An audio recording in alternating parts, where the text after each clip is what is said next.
Cleaning up the wreckage after a storm is one thing. Living through a storm as it happens is another. Leadership is the same process.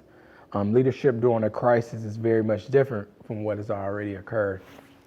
I came across that quote from reading a book. I love reading, but I can't remember what book I got it, but I wrote it down here on this note card because it really stood out to me. And so tonight, or just today in general, I wanted to sit down and provide some thoughts for H3 conversations. We're shifting our platform to be a lot more engaging. We're all virtual now. It's no longer that face-to-face communication, no longer that hand-to-hand vibes that we get from walking into an H3 event at Avid or walking through an H3 event at any of our locations that we were able to have events. So I wanted to try something different. I'm not really like a face-to-face camera person, so just bear with me, have the grace. But I just got an interesting call from my aunt. She told me that her sister has been diagnosed with dementia, and her son, who was put in charge with her, just had a brain aneurysm. And so I started to reflect quickly about just kind of 2020 itself, 2021 as it already started, and how we want to attack it and what we want to do. And just for myself personally. So for the first time in a long time, or the first time in my life, I really became selfish, where I really just cared about my needs and my wants while still looking at the bigger picture of community and helping people. But 2020 forced me to take some time for myself. It was a time where I was vomiting chronically 3 and 4, 5 times a day. I lost a significant amount of weight, but I never lost my faith. I never lost my courage. I never lost my belief in God of what I thought He was going to do, what I knew He was going to do, and the things that He'd already done. So fast forward to a few weeks ago, Brent and I from BB Fam started recording the documentary. We don't have a name yet, but it was something I shared with him late, probably 2019. 2020 came and put it on the back burner, but he called me out on it and almost like pushed me in a corner to get it done. So here we are today. And so just kind of give you a backstory of the documentary, or the visual book as we're calling it.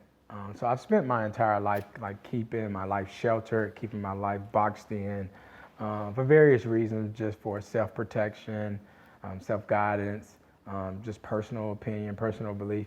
But as I've gotten older and as I've accomplished more and I've seen a little bit of the world and I've experienced life pitfalls, I wanted to be able to share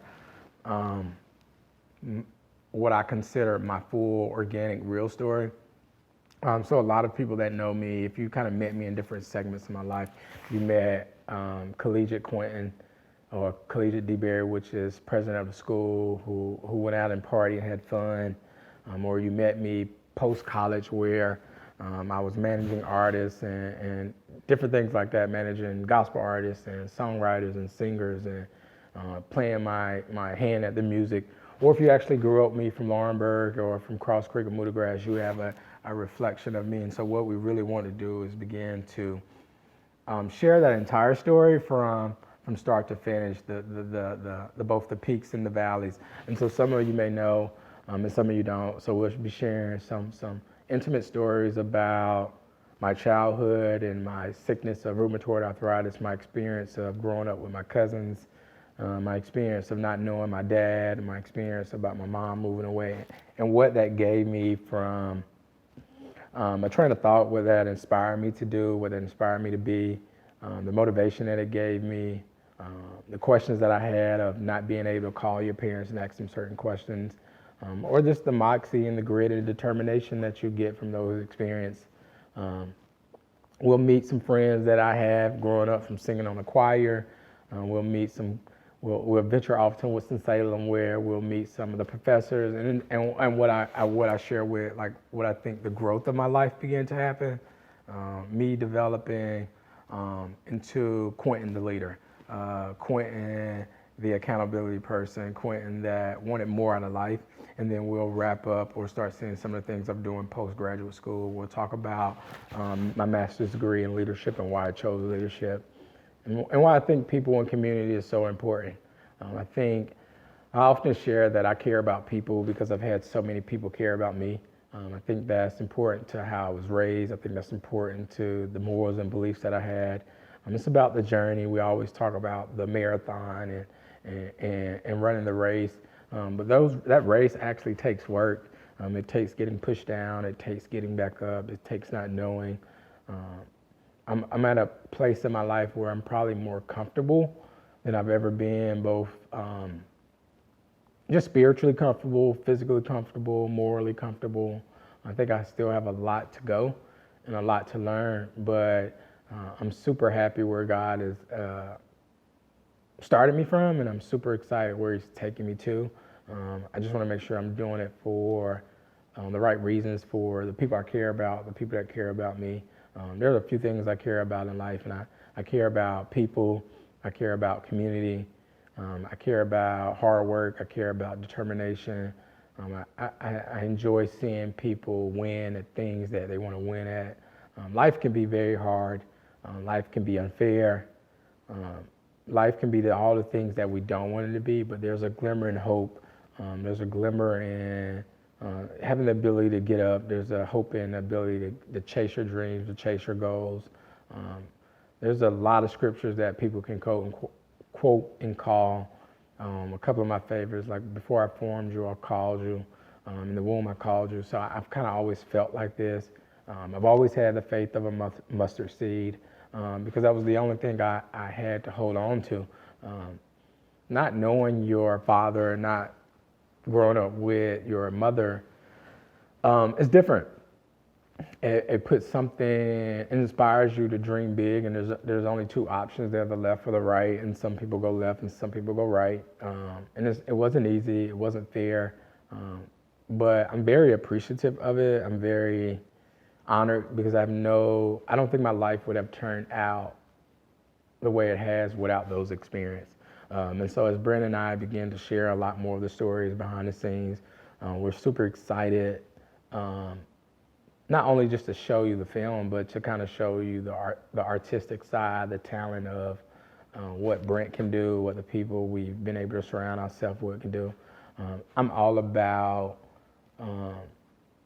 just helping people, doing what you truly love to do. I get to wake up every single day and inspire the world. Like there's nothing more exciting than that. It outweighs all of my bad days. It outweighs the days where my legs are hurting. It outweighs the days that my arms are hurting. It outweighs the days that I wanted to call my mom, or it outweighs the days I wanted to call my dad. But I had my granddad, I had my aunt, uncle, I had friends that cared about me. And so I'm super excited, I'm super passionate. I look forward to sharing our H3 journey with everyone. Thank you those that have participated. And that's really it. Just remember to wear your mask, inspire your people, treat people right, ask for forgiveness. And that's really all. Attack your life on purpose.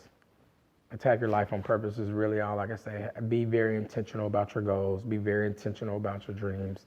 Be very intentional about the people that you surround yourself with because they're very important. Take care of your body. Take care of your mind. And really, that's it. I look forward to a great 2021. We look forward to sharing more of our talents with you.